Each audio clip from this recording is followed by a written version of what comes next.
gente, no vídeo de hoje eu vou contar pra vocês quando foi que nós resolvemos vir morar em Portugal, como foi o nosso planejamento, a documentação que foi necessária nesse processo e passar pra vocês como foi toda essa experiência. Então, a gente tava mais ou menos em fevereiro de 2022, fevereiro, março, assim. O Davi tava com 3 meses de nascido, ele nasceu em novembro de 2021. A gente morava numa casa alugada, a gente não tem casa própria no Brasil. O Samuel trabalhava o dia todo, porém o salário dele, a gente pagava as contas e acabava, assim, não dava mais pra viver, as coisas estavam ficando muito caras e dava pra gente pagar as contas. Só que a gente pagava as contas e o salário acabava, sabe?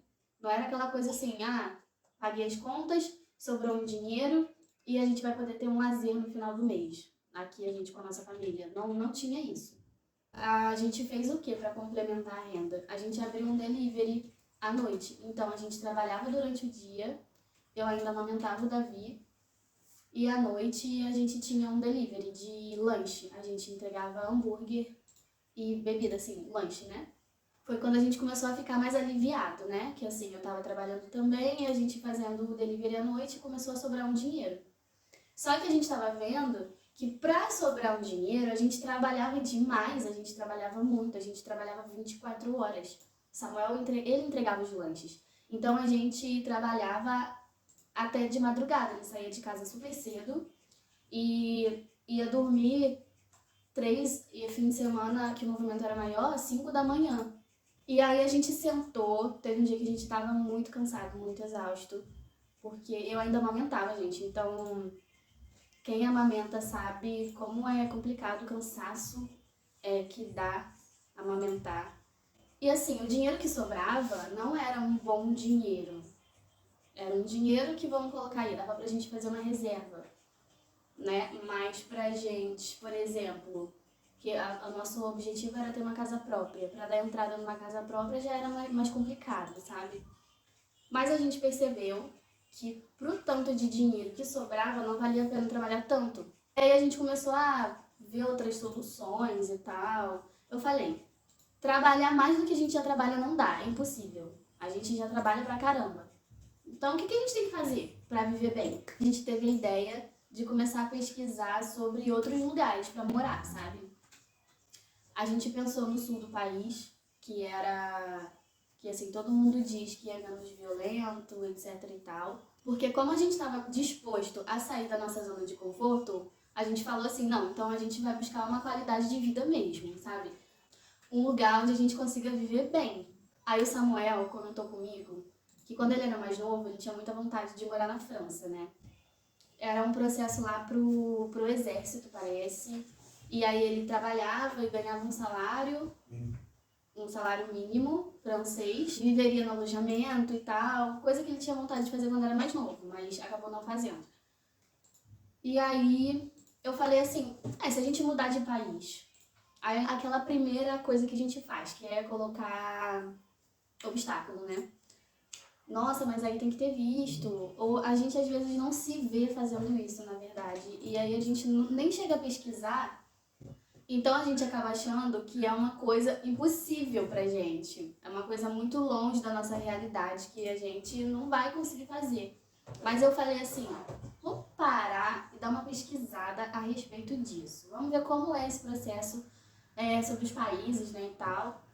E aí a gente foi pesquisar. A gente jogou lá no Google, países com melhor qualidade de vida. E aí a gente foi pesquisando e tal, país com maior segurança, melhor educação. Porque a nossa maior preocupação era o Davi. Que a gente via que a gente trabalhava tanto e não sobrava dinheiro nem pra gente. Imagina quando o Davi crescesse, precisasse de escola, precisasse, sabe, das coisas que uma criança precisa, né? Daquela estrutura boa que uma criança precisa. Que com certeza a gente daria, com certeza a gente trabalharia pra isso, mas a gente ia ter que se matar de trabalhar. E a gente provavelmente não teria tempo em família, tempo de qualidade uns com os outros. Só que a gente chegou num ponto, assim, que pra gente foi crucial, que foi a questão da legalização.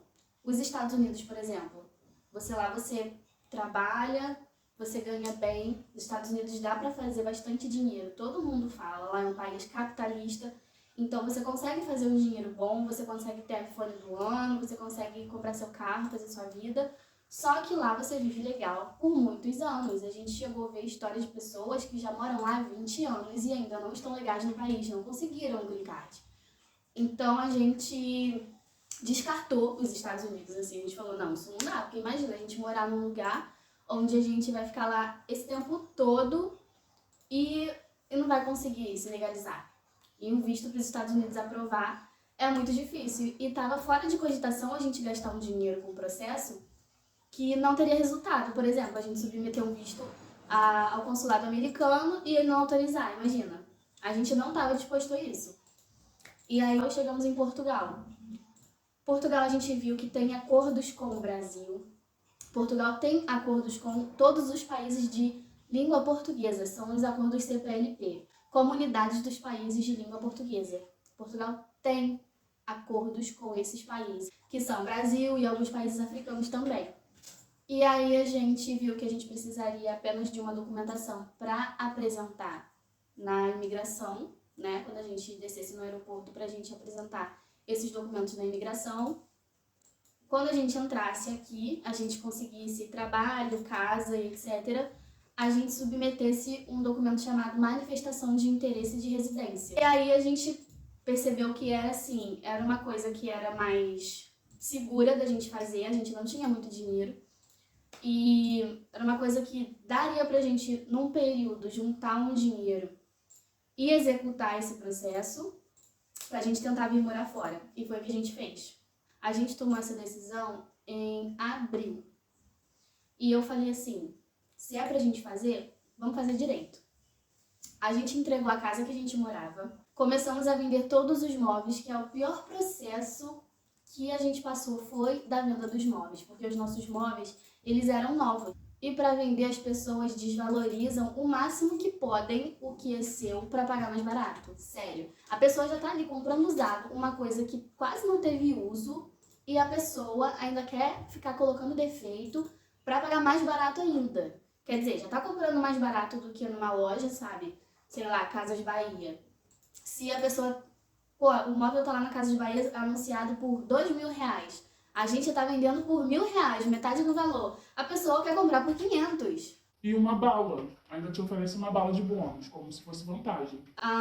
Teve gente que foi buscar coisas, aí falou que ia comprar por 900. Chegou lá com 700 e o transporte falou... E aí botou a desculpa assim, mas eu já testei meu transporte, você não vai me vender por 700. Depois eu te transfiro. Aí eu falei, eu já tava com a cabeça tão cheia, eu falei, tá bom, vai com Deus. Depois você me transfere. Me transferiu? Nunca transferiu. Só que só a dor de cabeça que eu tava tendo pra vender aquilo ali era de me tirar do sério. Gente, eu juro pra vocês, eu ficava dia e noite no celular, tentando vender tudo de dentro de casa e conseguir uma grana boa, né?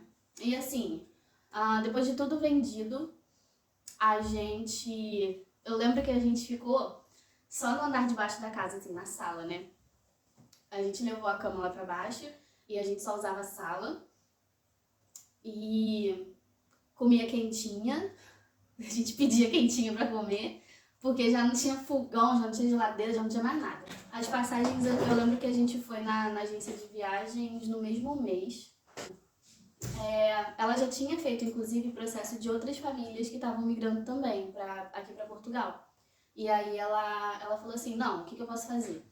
Eu vou ficar monitorando as passagens e quando eu encontrar uma passagem, como vocês não têm pressa, vocês estão se organizando, eu vou monitorando os valores e a hora que eu encontrar uma passagem com um preço legal, mesmo que seja para os meses para frente ou para o ano que vem, eu aviso vocês. E aí a gente falou, tá, ok. E aí a gente, assim, a gente já tava até esperando, assim, o prazo de 1 ano, né? A gente falou, 1 ano dá pra gente se organizar bem. Só que a gente tava em abril. Ela encontrou passagens pra gente pra outubro. A gente ficou com as passagens e falou pra ela, vai monitorando as hospedagens que a gente vai vendo. E foi assim que a gente fez. Ela foi lá, ligava pra gente, ia monitorando e avisando, e a gente, nossa, esse valor ainda não tá legal e tal. E enquanto isso, a gente foi se organizando, terminando de vender umas coisas, por exemplo. tive que vender muita coisa do Davi, carrinho, bebê conforto, etc. A gente tinha um carro também, que a gente teve que vender. Então a gente teve todos esses meses para terminar de vender as coisas, juntar todo o dinheiro necessário e vir, né? E aí eu lembro que foi em agosto, mais ou menos, ela ligou com um valor razoavelmente bom, assim, de hospedagem. E a gente fechou só os 2 últimos dias, que foi no Porto. A gente fechou os 2 últimos dias no Porto e ficamos de pegar... Por quê? Porque a gente queria vir pro interior, aqui pro norte, né, pra cima. A gente não queria Lisboa, nem Porto, nem nada disso. Então, os meus primeiros dias de hospedagem, eu queria aqui pro norte, porque seria o período que a gente procuraria emprego, casa, faria documentação. Eu não quero ficar os primeiros dias no Porto, porque esses primeiros dias vão ser quando a gente vai estar se organizando, vai estar procurando casa, etc e tal. E ela falou, não, tudo bem, só que vocês precisam ter pelo menos uns 2 dias em um lugar que seja turístico, porque quando você passar na imigração, como é que você vai falar pro cara que você vai ficar 10 dias em Guimarães? Assim, Guimarães é muito turístico também. Só que, por exemplo, de Guimarães pro Porto é uma hora e meia. Então, assim, para você se deslocar, para fazer turismo todos os dias, não faz muito sentido, né? E aí eu falei, não, beleza. A gente, então, bota só os 2 últimos dias no Porto, até porque a nossa passagem de volta era no Porto, a gente pegaria no aeroporto do Porto e desceria no Galeão, que no caso foi a passagem que a gente não usou porque a gente não voltou. E aí fez todo sentido, assim. E aí os primeiros dias, que foi esses dias pra gente se organizar, procurar casa e tal, a gente passou em Guimarães, e eu achei a reserva no Booking. Eu olhando o Booking, encontrei lá com um preço bom, um hostel, e a gente pegou aquele hostel. Então a gente ficaria 7 dias no hostel e outros 2 no Porto. E o 10º dia já seria o dia da viagem de volta, né? Porque já conta o dia da viagem. Agosto, eu posso dizer que a gente já tava tranquilo, sabe? A gente já tava com tudo vendido, a gente já tinha as passagens ida e volta, seguro viagem, a gente já tinha as hospedagens, também a gente já tinha o PB4, que é um seguro saúde do SUS, que o SUS tem acordo com o SNS aqui de Portugal, que dá direito para quem vem para cá ter atendimentos médicos e tal, e a gente fez. E aí, gente, eu esqueci até de falar, né? A gente entregou a nossa casa que a gente alugava, vendeu nossos móveis.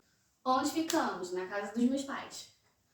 E assim, é um perrengue, né, considerável, porque apesar de você estar numa casa que é sua, ela não é mais sua. Então, foi bem difícil, assim, até porque era bem distante do trabalho de Samuel, para ele se deslocar e voltar todos os dias, era mais ou menos umas 2 horas esse trajeto. Então, assim, foi um perrengue, né, mas foi uma coisa que a gente teve que passar pra gente de fato atingir o nosso objetivo financeiro. E então, gente, era isso que eu queria falar pra vocês nesse vídeo.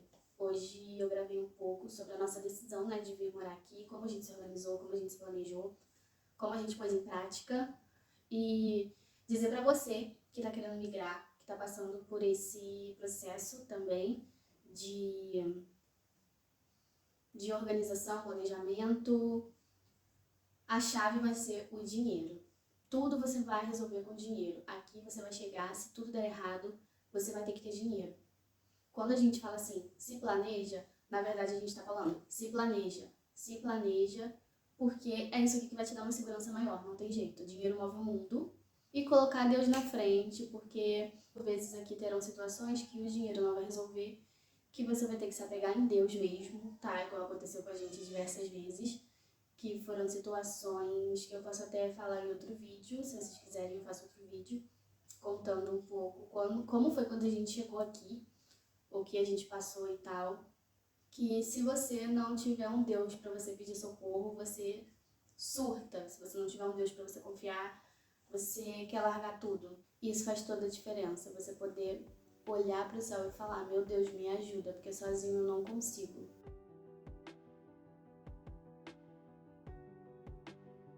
E é isso, gente. Esse foi o vídeo. Eu espero que vocês tenham gostado.